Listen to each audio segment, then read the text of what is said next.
In this last segment with Hayden Bell, we talk about his experience and the way that he operates his business. And if you go back to the last two segments, his background is what really allows him to have a ton of value in the real estate world. But the systems that him and his partner operate in are unique. And I think that you'll find it interesting if you're learning how to be a more efficient real estate investor. Check out this conversation with Hayden Bell.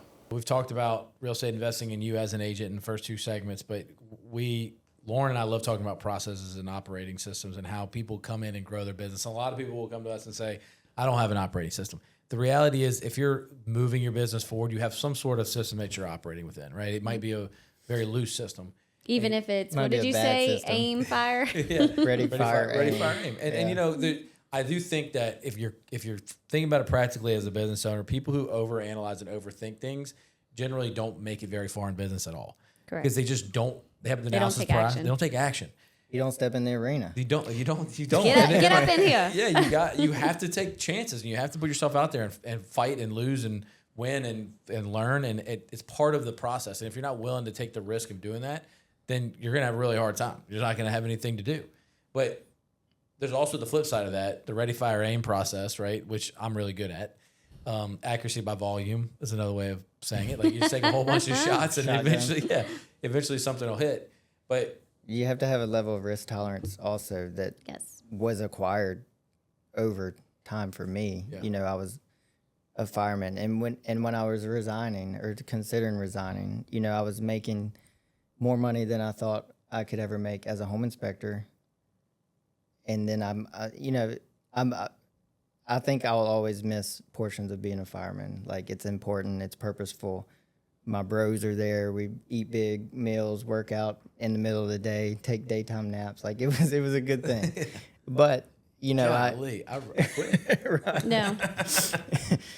But, you know, I lacked the long-term thinking of that retirement and those sorts of things because I was outperforming what retirement would be. Yeah. And I started looking at it as I'm wasting time here. I could go make 3 home inspections worth of money right now. Yeah.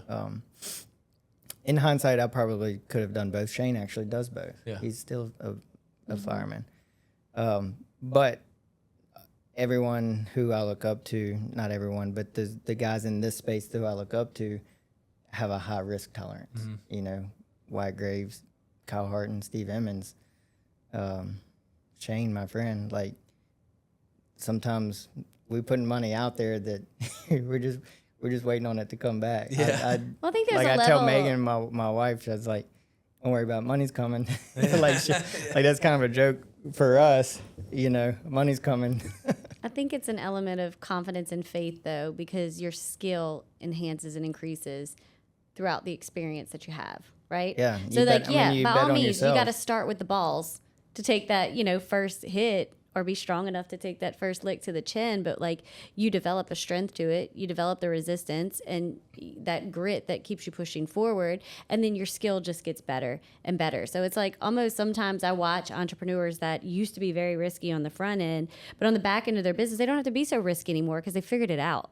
Yeah. Right. But then they're looking for almost like that thrill seeker and they start skydiving or something to get that thrill back because they become so good at what they do. You get to a point where you're willing to burn the ships because you've solved enough problems and you've made enough things happen that you know that whatever is kind of put in front of you'll be able to pivot and figure it out. You know, like with the skill, right? You as a fireman, you learn how to solve a problem in a perspective that most people in the world will never have. Right. I talk about that with military people or people who have